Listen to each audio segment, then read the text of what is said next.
Hello again. In the last video we were looking at vector fields that only have an x component, basically meaning all of the vectors point just purely to the left or to the right with nothing up and down going on. And we landed at the idea that the divergence of v, when you take the divergence of this vector valued function, it should definitely have something to do with the partial derivative of p, that x component of the output, with respect to x. And here I want to do the opposite and say, okay, what if we look at functions where that p, that first component, is 0, but then we have some kind of positive q component, some kind of positive, or not, maybe not positive, but some kind of non-zero, so positive or negative, y component. And what this would mean, instead of thinking about vectors just left and right, now we're looking at vectors that are purely up or down, kind of up or down. So kind of doing the same thing we did last time, if we start thinking about cases where the divergence of our function at a given point should be positive. And an example of that, you might be saying nothing is happening at the point itself, so q itself would be 0, but then below it, things are kind of going away, so they're pointing down, and above it, things are going up. So in this case down here, q is a little bit less than 0, the y component of that vector is less than 0, and up here, q is greater than 0. So here we have the idea that as you're going from the bottom up, so the y value of your input is increasing as you're moving upwards in space, the value of q, this y component of the output, should also be increasing because it goes from negative to 0 to positive. So now you're starting to get this idea of partial q with respect to y. As we change that y and move up in space, the value of q should be positive. So positive divergence seems to correspond to a positive value here. And the thinking is actually going to be almost identical to what we did in the last video with the x component, because you can think of another circumstance where maybe you actually have a vector attached to your point and something's going on, and there even is some convergence towards it, where you have some fluid flow in towards the point, but it's just heavily outweighed by even higher divergence, even higher flow away from your point above it. And again, you have this idea of q starts off small, so here it's kind of q starts off small, maybe it's kind of like near 0, and then here q is something positive, and then here it's even more positive, and I'm sort of making up notation here, but I want the idea of kind of small, and then medium-sized, and then bigger. And once again, the idea of partial derivative of q with respect to y being greater than 0 seems to correspond to positive divergence. And if you want, you can sketch out many more circumstances and think about, what if the vector started off pointing down? What would positive and negative and 0 divergence all look like? But the upshot of it all, pretty much for the same reasons I went through in the last video, is this partial derivative with respect to y corresponds to the divergence.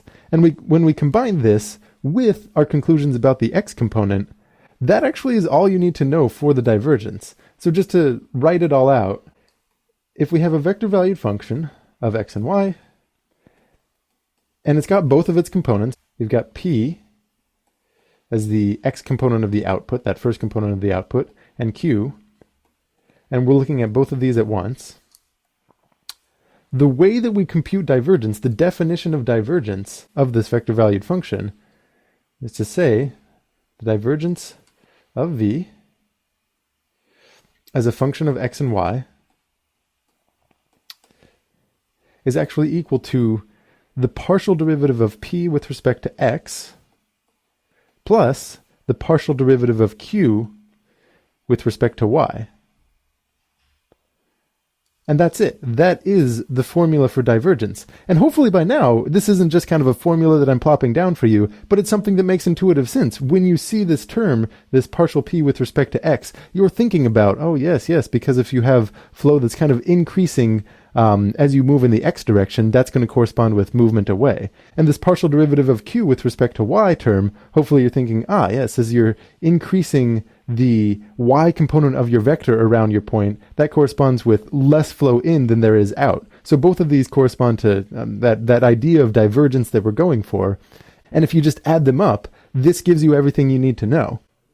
And one thing that's pretty neat, and maybe kind of surprising, is that the way we just came across this formula and started to think about it was in the simplified case, where you have, just pure movement in the x direction or pure movement in the y direction. But in reality, as we know, vector fields can look much more complicated. And maybe you have something where, it's not just in the x direction. There's lots of things going on, and you need to account for all of those. And evidently, just looking at the change in the x component with respect to x, or the change in the y component of the output with respect to the y component of the input, gives you all the information you need to know. And basically what's going on here is that any fluid flow can just be broken down into the x and y components, where you're just looking at each vector, whatever vector you have, it could be broken down into its own x and y components.